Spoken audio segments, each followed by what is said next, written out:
சொல்றேன். பட் எல்லாரும் பேச வாய்ப்பு இல்லை, நேரம் இல்லை. இந்த போராட்டம் இந்த அளவுக்கு நடந்ததே சிறப்பு. அதனால் நான் ஒரு எல்லாருக்கும் நன்றி சொல்லி சுருக்கமாக அந்த கோரிக்கையை சொல்லி நான் பேசிடுறேன். நம்ம இந்த மேகேதாட்டு அணை கட்டுவதில் கட்டலாமா கட்ட வேண்டாமா என்று கேட்பதற்கு நடுவர் மன்றம் அமைக்க வேண்டும் என்று திடீர் கோரிக்கை எப்படி வந்தது? நம்ம மேகேதாட்டு பல வருஷங்களா பேசிக்கிட்டு இருக்கோம். முத்தமிழ் அறிஞர் இருந்து பேசியிருக்காரு, எல்லாரும் பேசியிருக்கு, ஜெயலலிதா அம்மாலாம் இருந்து பேசியிருக்காங்க. இந்த யாருமே வைக்காத இந்த கோரிக்கையை இப்ப திடீர் தலைவர்கள் இருக்காங்கல்ல, இங்கே நம்மள்கிட்ட தாவேக்காவில இருக்காங்க, அங்கிட்ட திமுகவில இருக்காங்க, திடீர் தலைவர்கள் இருக்காங்க. அந்த 2 திடீர் தலைவர்கள் சட்டப்பேரவையில் கொண்டு வர்றாங்க. புரியுது உங்களுக்கு? எப்படி வருது? எனக்கு சந்தேகம்.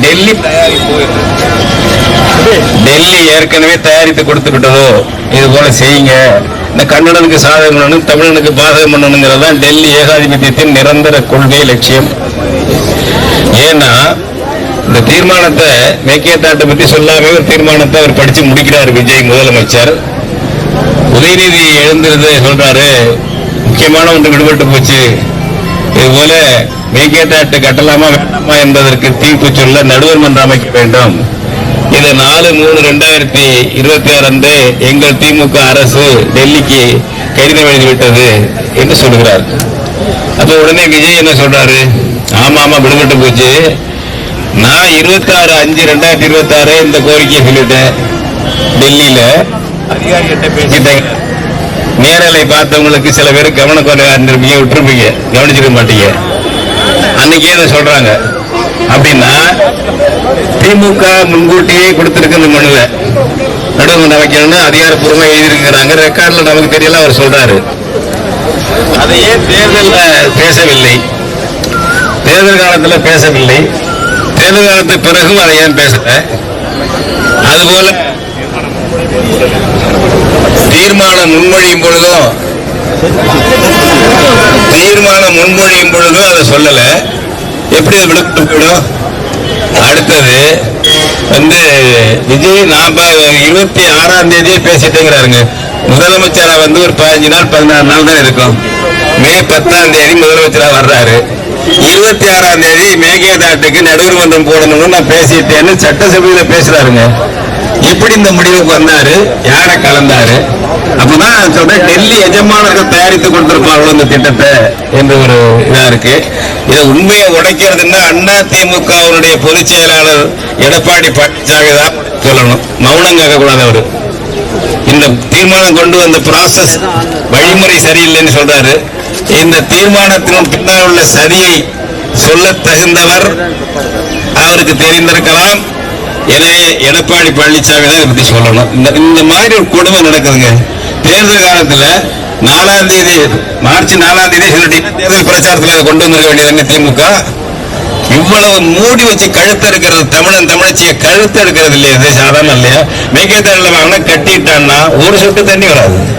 அவன் பாசனத்துக்கு கர்நாடகம் கொண்டு வரதில்ல, தமிழனுக்கு தண்ணி போகக்கூடாது. டேய், காவேரி எங்களுது, காவேரி தாய்னா எங்களுக்கு என்ன சொந்தம்? பொண்ணு பிறந்த இடத்துல தாயாகாது, புகுந்த இடத்துல தான் தாயாகும். ஞாபகம் வச்சுக்க. எங்களுக்கு தானே தாய். இன்னும் சொல்றேன், உன் இடம் இல்ல கொடகு, அவங்க எங்களோட சேர்ந்த ஆளு கொடகு, எங்களோட சேர்றாங்க. இப்பவும் இடம் என்ன யூனியன் பிரதேசம் ஆக்குன்னு போராடிட்டு இருக்காங்க கொடகுல. கன்னடையன் இரவல் கேஸ், நீ அவங்கள அகம்பாவம் இரவல் கேஸ் அவளை வச்சுட்டு இருக்காங்க. நமக்கு ஆள் இல்லைங்க, நமக்கு காத்துல முத்தம் கொடுக்கவும் இதுக்கு தானே நமக்கு ஆள் இருக்கு. இதான் பிரச்சனை, இதுதான் நம்ம பிரச்சனை. இதெல்லாம் எல்லாரும் நம்ம சரியா இருந்தோம்னா இந்த மாதிரி நம்ம தலைவர்கள் பண்ண முடியாதுங்க. நல்லா யோசிச்சு பாருங்க. நம்ம சரியா இருந்தோம்னா நமக்கு தலைவராகிறவங்க சொல்லிட்டு நம்ம பயில்வ காரி துப்புவாங்க. அவங்க நெத்திக்கன் திறப்பினும் குற்றம் குற்றமே என்ற பரம்பரையை சேர்ந்தவனுங்க இந்த பயில்வ ஆணும் பொண்ணும் நம்மளை பிடிச்சுவாடான்னு சொல்லி பயம் இல்லையே இன்னைக்கு கட்சி தலைவர்களுக்கு தமிழ்நாட்டில்? எப்படி வேணாலும் மக்களை திருப்பிக்கலான்னு இருக்காங்களே. அதில் அந்த படிப்பினையும் பெறணும். கூடவே கூடாது. இந்த மேகேதாட்டு கட்டுனா அதோட முடிஞ்சு போச்சு. அது 67.16 டிஎம்சிங்கிறது கொஞ்சம் நஞ்சம் உள்ள பெரிய அணை. அது நம்ம மேட்டூர் அணையில 3/4 பாகத்துக்கு மேல இருக்கணும். அந்த மாதிரி மிச்ச மீதி தண்ணியும் வந்து காலி பண்றது தான் வருது. அவன் ஏற்கனவே ஹேமாவதி, ஹேரங்கி, கபினி, லட்சுமண தீர்த்தா எல்லாம் அனுமதி இல்லாமல் கட்டினதான். இப்ப அவளுக்கு மத்திய அரசு அனுமதி எல்லாம் வேண்டியதில்லை. வனத்துறை கொடுக்கல, சுற்றுச்சூழல் கொடுக்கலங்கிறதுலாம் அதெல்லாம் வேண்டியதே இல்லை. அவன் கட்டிக்குவான். இப்ப நம்ம வைகரை முழக்கம் போட்டாரு, ஹல்தரை நீக்கணும். யாராவது ஹல்தருங்கிறாரு? மோடி அரசுல நீர் ஆற்றல் துறையிலே தலைவராக இருந்த தலைமை அதிகாரி. அந்த ஆளு பணி ஓய்வு பெற்ற பிறகு அந்த ஆளுக்கு ஒரு மன்னர் மானியம் கொடுக்கிறாரு மோடி. மன்னர் மானியம் எங்க கொடுக்குறான்? நம்முடைய தமிழ்நாடு பணம் எல்லாம் சேர்ந்தா கர்நாடகம், கேரளம், பாண்டிச்சேரி எல்லாம் பங்கிட்டு அதுக்கு நிதி கொடுக்கணும். அதுல பெரிய சம்பளம், படி, ஆள் பரிவாரங்கள். மன்னர் மானியத்துக்கு சின்ன படையெல்லாம் இருக்கும்ல, அந்த பரிவாரத்தோடு இருக்கா அந்த ஆள். ஹல்தருங்கிற ஆள் இருக்கா. முற்றிலுமா தமிழர் விரோதி. ஒரு தடவை கூட இந்த தண்ணியை கொடுக்கணும்னு சொல்றது அவன் தர்றதில்லை. கன்னடம் ஏன்டா நீ கொடுக்கலன்னு கேட்டதில்லை. ஹல்தர் கேட்டதில்லை. அவனை குறை சொல்றமே. நம்ம முதல் மந்திரிகள் என்னைக்காவது கேட்டிருக்காங்களா? ஹல்தர் நீ சொன்னியே இவ்வளவு தண்ணிய கன்னடக்காரன் கொடுக்கவேடா, எங்களுக்கு மேட்டூருக்கு வரலையடா, மறுபடியும் அதை கேட்டு வாங்கிட்டாடா. ஒரு முதலமைச்சர் சொன்னதுண்டா? அவன் கொடுக்காத சாணிக்கு வராது. நையாண்டி நாயகனை விட்டு பேச சொல்றாரு. துரைமுருகனை விட்டு பேச சொல்றாரு ஸ்டாலின். அவர் பெரிய சக்கரவர்த்தி. அவரு காவேரி எல்லாம் கொச்சையா போயிடும். காவேரி பேரா ரொம்ப அற்ப விஷயம் ஸ்டாலினுக்கு. ஹல்தர் ஆணைய தலைவராக இருக்காரு. அவங்க சொல்றது போக மாட்டாங்கன்னா ஏன் கொண்டு தண்ணியை கொடுக்கல? இப்ப 9.1416 கொடுக்கணும் இந்த ஜூன் மாதத்துக்கு. 21 டிஎம்சி கொடுக்கணும் ஜூலைக்கு. ஜூனுக்கு கொடுன்னு சொல்றான் ஹல்தர். ஏன் என்ன நம்பிக்கையில? அவன் கொடுக்க மாட்டான். நம்ம என்ன பொல்லாப்பு கொடுத்தானா? சரி, வந்து இவ்வளவு அவசரமா டெல்லியில போய் 26ஆம் தேதி மே மாதம் சொல்றீங்கல்ல, யாரு மிஸ்டர் விஜய், ஜூன் மாத தண்ணி இன்னும் கொடுக்கலன்னு கேட்டியா? ஹல்தர் சொன்ன தண்ணி ஏன் கொடுக்க கேட்டியா? ஹல்தர் நீ ஐயா கேட்கலன்னு கேட்டீங்களா? யாரு? புஷ் ஆனந்தா? புஷி ஆனந்த் அதுக்கு மந்திரி யாருங்க? புஷி ஆனந்த் கேட்டார்களா ஜூன் மாதத்துக்கு தண்ணி ஏன் தரலன்ட்டு? எல்லாம் நினைச்சு பாருங்க. அதெல்லாம் எவ்வளவு ஏமாளிய தமிழ் செல்வி. நீங்க 1000 கட்சியில் இருங்க, 1000 பதவியில் இருங்க, என்ன வேணாலும் பண்ணுங்க. தமிழன், தமிழச்சி, தமிழ்நாட்டு மக்கள் கடைசியில அதை இழந்துட்டீங்கன்னா தமிழ்நாடு உங்க தாயகமா இருக்காது. இன்னொரு அயலான் மாறி போயிடும். எனவே வந்து இன்னைக்கு இந்த இதெல்லாம் வச்சு ஒன்னே ஒண்ணு சொல்லி முடிச்சிடறேன். நேரம் இல்லை. இந்த நடுவர் மன்றம் நீங்க பேசுறாங்களான்னு கேட்கலாம். நடுவர் மன்றத்தை காவேரி பிரச்சனையை முதல்னு கேட்டது தஞ்சாவூர். நம்ம பள்ளியகிரகாரம் பொன்னுச்சாமி ரெட்டியார் அவரை தலைவராகவும், மன்னார்குடி ரெங்கநாதன் அவர்களை செயலாளராகவும் கொண்ட விவசாய நல சங்கம், அது நீட்டமான பெயர் சுருங்கி சொல்றேன், விவசாய நல சங்கம், அவங்க உச்சநீதிமன்றத்தில் வழக்கு போடுறாங்க. அவங்க போட்ட வழக்குல தான் அந்த ரெங்கநாத் மிஸ்ராவா அட்டகாசமான உச்சநீதிமன்ற நீதிபதிங்க சாட்டையால் அடிச்சா அந்த ஆளு திரும்ப ஒத்து வாங்கிட்டு இருக்காங்க கர்நாடகத்துக்காரன். அதுக்கு ஒத்துழைக்கிறான் தமிழ்நாட்டுக்காரன். ஏய், நடுவர் மன்றம் வேணும்னு வழக்கு போட்டுறாங்க. ஃபைனலா அடுத்த வாய்தாக்குள்ள முடிவு பண்ணுங்க, இல்ல நான் தீர்ப்பு சொல்வேன்னு சொல்லிட்டாரு அந்த ஆளு ரெங்கநாத் மிஸ்ரா. அவர் தான் சொன்னார், இங்க பாரு, முழு மரத்தை நகத்தால், முழு செடியை நகத்தால் கிள்வதை விட்டுட்டீங்கன்னா அப்புறம் கோடாலியை கொண்டு வெட்டாப்புல இருக்கும் சொன்னாலு உச்ச நீதிமன்ற நீதிபதி ரெங்கநாத் மிஸ்ரா. நம்ம தமிழ்நாட்டுக்காரரா? நடுநிலையே பாக்குறாரு, உண்மை தெரியுது, பேசுறாரு.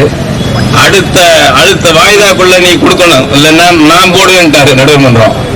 அப்ப விபி சிங் பிரதமர், விபி சிங் நெருங்கின தோழர் கருணாநிதி எல்லாம் சொல்லி இல்லையே, அப்பதான் போடுறாங்க விபி சிங் அரசுல. என்ன அப்போ தயவுசெய்து தண்ணி போய் பாருங்க வரலாறு.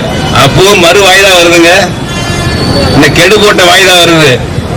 கேட்கிறார் ரெங்கநாத் மிஸ்ரா, என்ன முடிவு பண்ணீங்கன்னு. மத்திய அரசு வக்கீல், தலைமை வழக்கறிஞர் சொல்றாருங்க, மத்திய அரசு வக்கீல், நாங்க நீதிபதி முடிவுக்கே விட்டுறதுன்னு முடிவு சொல்லிடுச்சு எங்க அரசுங்கிறாருங்க. அமைக்கிறேன்னு சொல்லல, நடுவர் மன்றம் கேட்கல, அமைக்கிறேன்னு சொல்லல, நீதிபதி முடிவுக்கே விட்டுருங்கன்னு சொல்லிடுச்சுங்கிறாங்க.